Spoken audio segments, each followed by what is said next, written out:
જૂનાગઢનો ચકચારી case જેમાં દલિત આગેવાન રાજુ સોલંકી અને જયરાજસિંહ જાડેજાના પુત્ર ગણેશ જાડેજા વચ્ચે જે ડખો થયો હતો તે મામલામાં થોડાક દિવસ પહેલાં સમાધાન થયું હતું. સમાધાન થયા બાદ દલિત સમાજમાં ભારે રોષ જોવા મળી રહ્યો છે. રાજુ સોલંકી સામે નારાજગી જોવા મળી રહી છે અને આ મામલે દલિત સમાજના આગેવાન દેવદાન મુછડિયાએ ગઈકાલે જૂનાગઢ જિલ્લા કલેક્ટરને આવેદનપત્ર પાઠવીને શું માંગ કરી છે વિગતે વાત કરી. વૈષ્ણવજન તો તેને કહીએ જે પીડ પરાઈ જાનાને રે. નમસ્કાર દર્શક મિત્રો, નવજીવન ન્યૂઝમાં આપનું સ્વાગત છે. હું છું ફૈઝાન.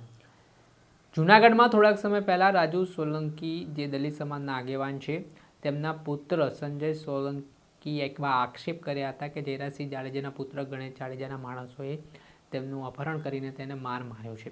આ ઘટના બાદ એટ્રોસિટી એક્ટ હેઠળ ગુનો પણ નોંધાયો હતો, પરંતુ થોડાક દિવસ પહેલાં જયરાજસિંહ જાડેજા અને રાજુ સોલંકી વચ્ચે સમાધાનના દ્રશ્ય સામે આવ્યા હતા અને બંને લોકોએ પત્રકાર પરિષદ પણ યોજી હતી. આ ઘટના બાદ દલિત સમાજના આગેવાનોની પણ પ્રતિક્રિયા સામે આવી હતી. આ મામલે રાજુ સોલંકીએ અનિરુદ્ધસિંહ જાડેજા અને દલિત સમાજના આગેવાનો સામે ગંભીર આરોપો કરવાની શરૂઆત કરી હતી.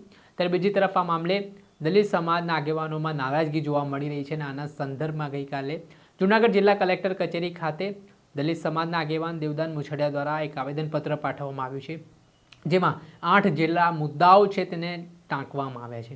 જે મુદ્દાઓ દરમિયાન એટ્રોસિટી એક્ટ હેઠળ થોડાક સમય પહેલાં જે ગુનો નોંધાયો હતો તે મામલાના સંદર્ભમાં આ ગંભીર કલમો હેઠળ નોંધાયેલા ગુનામાં વ્યક્તિગત વિવાદ નહીં, પરંતુ રાજ્યના કાયદાના શાસન અને અત્યાચાર નિવારણ કાયદાના અસરકારકતા માટેની કસોટી સમાન છે. આ કેસની કાર્યવાહી દરમિયાન ટ્રાયલ કોર્ટમાં ફરિયાદી સાક્ષી હોસ્ટેલ હોવાની વિગતો સોશિયલ મીડિયા અને સમાચાર માધ્યમથી અમારા પર ધ્યાને આવી. જ્યારે ઇન્વેસ્ટિગેટિવ ઓફિસર, ડૉક્ટર તથા અન્ય અધિકૃત સાક્ષીઓ હજી બાકી છે. તે દસ્તાવેજ તથા તબીબી પુરાવાઓ હજી રેકોર્ડ પર આવવાના છે. ત્યારે આવા સંવેદનશીલ એટ્રોસિટી કેસમાં ફરિયાદી સાક્ષીનું અચાનક હોસ્ટેલ થવું એ ખૂબ જ ચિંતાનો વિષય છે.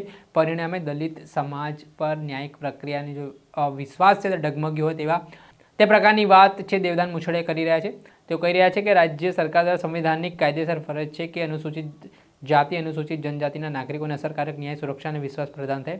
હાલની પરિસ્થિતિને જોતા સમાજ એવી વ્યાપક લાગણી ઊભી થઈ છે કે સામાન્ય અભિયોજન વ્યવસ્થા કેસમાં અપૂરતી સાબિત થઈ રહી છે, જેના કારણે ન્યાયિક પ્રક્રિયા પ્રત્યે જાહેર વિશ્વાસ પર નકારાત્મક અસર પડી રહી છે. સાથે જ તેમણે જે મુદ્દાઓ કીધા છે કે આરોપીનો સામાજિક અથવા રાજકીય પ્રભાવના કારણે કાયદેસર કાર્યવાહી નબળી પડે અથવા દંડાત્મક પરિણામો સુધી ન પહોંચે તેની ગંભીર અને દૂરગામી અસર જાહેર વિશ્વાસ પર પડી રહી છે. એવી રીતે 8 જેટલા મુદ્દાઓ છે તે દેવદાન મુછડિયાએ ટાંક્યા છે અને જિલ્લા કલેક્ટરને આવેદનપત્ર પાઠવીને શું કહ્યું તે સાંભળો. વર્ષ પહેલાં જૂનાગઢના અમારા રાજુભાઈ સોલંકીના દીકરાનું અપહરણ થયું અને બહુ મોટો કેસ થઈ ગયો હતો. ગોંડલના ધારાસભ્ય ગીતાભાઈ જાડેજાના પુત્ર ગણેશ ગોંડલે એમનું અપહરણ કર્યું, એમને માર માર્યું. હમણાં અમને સોશિયલ મીડિયા દ્વારા જાણવા મળ્યું કે આ કેસમાં સમાધાન થયું છે. અમે સમસ્ત અનુસૂચિત જાતિ સમાજે જે તે સમયે કેસ થયા પછી અમે આખા સૌરાષ્ટ્રના દલિત સમાજે એક જબરજસ્ત લડત આપી અને આખા કેસને મોરલ ઉપર લઈ હતા. આખા કેસમાં આરોપીઓની ધરપકડ કરાવી હતી અને એને જેલ બી મોકલ્યા હતા. જ્યારે આવો નમૂનારૂપ કેસ છે જેમાં અપહરણ દાખલ થયેલ છે, 307 દાખલ થયેલી છે, હથિયારધારાની કલમો દાખલ થયેલી છે, 120B ગુનાહિત કાવતરાની કલમો દાખલ થયેલી છે, આવો નમૂનારૂપ કેસ છે ને વળી એટ્રોસિટી બી એડ થયેલો ગુનો છે. આમ છતાં બે પક્ષકારોએ સમાધાન કરી લીધું. એટલે અમારી આપ સાહેબ સરકારના પ્રતિનિધિ છો, અમારી રિક્વેસ્ટ છે કે આપ સાહેબ કાયદા વિભાગને અમારી લાગણી પહોંચાડો અને આ કેસમાં સરકાર તરફે એક સ્પેશિયલ પીપી મૂકવામાં આવે અને સ્પેશિયલ પીપી મારફતે કોર્ટ સમક્ષ ધ્યાન દોરવામાં આવે કે બે પક્ષે સમાધાન થયું છે આર્થિક લાભ કાઢવા માટે અને એને લીધે આ કેસ નબળો ના પડે. અને જે સરકારી વિટનેસો છે, ડૉક્ટર છે, મેડિકલ ઓફિસર છે, આઈઓ છે, એને કોર્ટ ચેક કરી અને એને આધારે એના સ્ટેટમેન્ટો આધારે આરોપીઓને સજા થાય એવી માગણી અમારી સમસ્ત સમાજની છે. અને આપ સાહેબ અમારી લાગણી કાયદા વિભાગ સુધી પહોંચાડો અને આ કેસમાં સ્પેશિયલ પીપી મૂકવામાં આવે એવી અમારી માગણી. ઠીક છે, મોકલી આપજો. ઓકે, ઠીક છે.